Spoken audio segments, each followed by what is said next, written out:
My name is Jessica Oluwagbemi, and I am the founder of the Financial Literate, which was born from the passion to see that youths, teens, and adults are financially literate.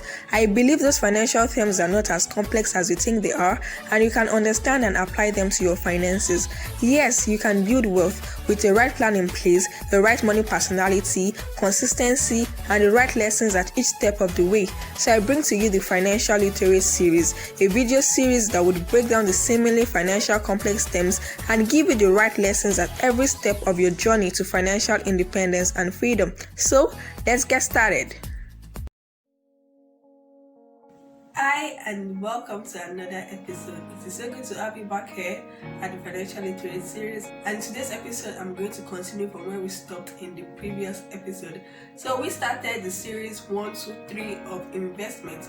And recall from the previous episode where we talked about step 1 and step 2 of investment. I said number 1, you should clearly identify your investment goals. And step number 2, you should also clearly identify the appropriate amount of risks, the appropriate level of risks you should take. So in today's episode, I'm going to be talking about number 3 of investment, which is the different investment options available to us. So let me first start by explaining what investment is and why you should start investing if you have not started investing. Number 1, investment is the purchase of any monetary asset with the hope that this asset will pay you returns in future, or you can sell this asset at an higher price and get profit from selling the asset at an higher price. So why should you start investing if you've not yet started? Number 1, I'm sure you don't want to keep working all your life, right? You want to get to a point where your investments can pay your bills and afford that luxurious lifestyle you want. Well, investments can only do this. You can't keep working all your life. So you should invest for your retirement. You should invest to earn passive income.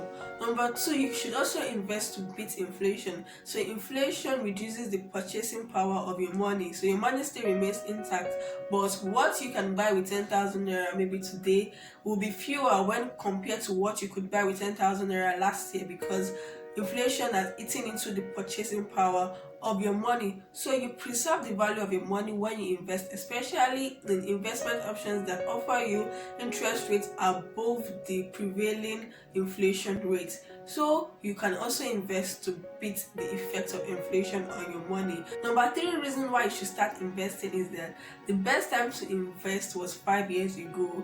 The next best time to invest is now. You are not too old, neither are you too young to start investing. So what are you waiting for? Start investing. Don't wait any further. Start investing. So I'm going to be sharing with us 9 different investment options available to us, and I'm also going to be stating in the description box examples of companies where we can get these investment options here in Nigeria.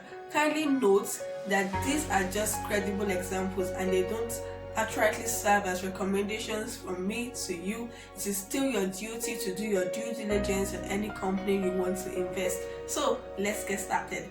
Number 1 on my list is mutual funds. So what are mutual funds? So mutual funds is a pool of many people's money that is managed by a professional fund manager and invested in different securities. When you're investing in mutual funds, you enjoy the fact that it is managed by a professional fund manager. It is also invested in different securities, so it reduces risk through its diversification. Also, you can start with as low as 5,000 naira if you are in Nigeria, so you can enjoy super returns on your investment while also not having so much capital to put down. So mutual fund is actually recommended for newbies, those who are new to the world of investment, for students. If you still earn small, you can start with mutual fund because it will accommodate your capital, and then you can top up as often as you want. So each time you get your income, each time you get your allowance, you can top up on your mutual fund account. So number 2 example is Treasury Bills. So Treasury Bill is also an investment option which is issued by the federal government through the Central Bank of Nigeria or through the central bank in any country, and it is issued to provide short-term funding for the government. Interesting things to know about Treasury Bills is that number 1, Treasury Bills is tax-free because it is issued by the government, so it is tax-free. Number 2, Treasury bills do not come with interest, rather they are sold at a discount.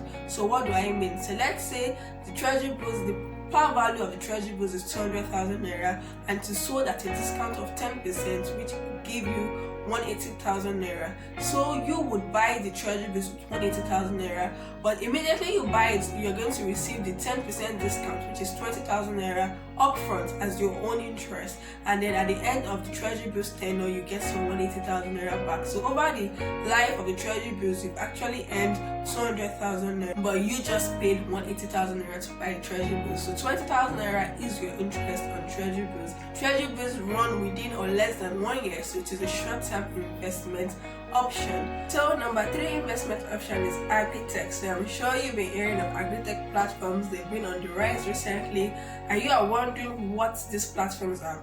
So Agritech is a platform where different people come together to invest in agriculture.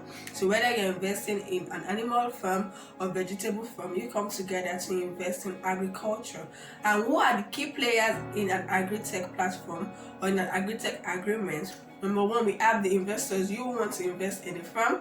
Number 2, we have the farmers.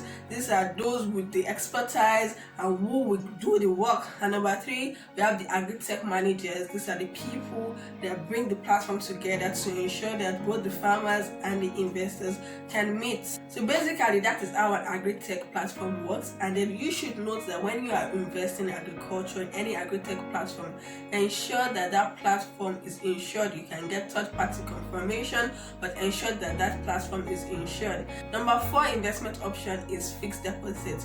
Fixed deposit is when you deposit your money with your bank and you fix it for a stipulated period and you get a stipulated interest rate. So they have different tenors. You just go with the one that is favorable to you, and you can clearly see the interest rates on different tenors. Very related is my number 5, which are investment deposits. So investment deposits are with consumer finance firms, microfinance banks, where you also fix your money and they use your money to trade and you get super returns on your money. So you deposit this money for a particular tenure and you get your stipulated interest rate on the tenure. Number 6 investment option is bonds. So bonds is when you lend money to a borrower. This borrower can be the government or a large corporation, which is usually long term. So you lend money to the borrower and the borrower pays you interest over the lifetime of the bond, and at maturity you get the full value of your bond. Very also closely related to bonds are Eurobonds, which is number 7, which is my number 7 investment option. So Eurobonds are bonds that are issued in a different currency apart from that of the company which is issuing it. Number 8 investment option is stocks. So stocks or shares, I'm sure you've heard of them most times. Stocks and shares, they are used interchangeably. So when you invest in shares, you buy a part of a company, so you become a part owner of the company. What are the benefits you start to get when you invest in shares? Number 1, you stand a chance to receive dividends. So at the end of the year, when the company declares profit, it can decide to pay a part of the profit to its shareholders. So you stand a chance of receiving dividends from the profit the company makes. Number 2, you also stand a chance of earning from capital appreciation. So when the stocks rise in value, you can sell it at an higher price than you bought it. Number 9 investment option is real estate. Real estate is investment in land and landed properties. Invest in real estate to get rental income, or also invest in buying and selling of real estate. So those are 9 investment options you can consider if you want to invest. Thank you for joining me in today's episode. I will see you in the next episode. Kindly subscribe if you haven't.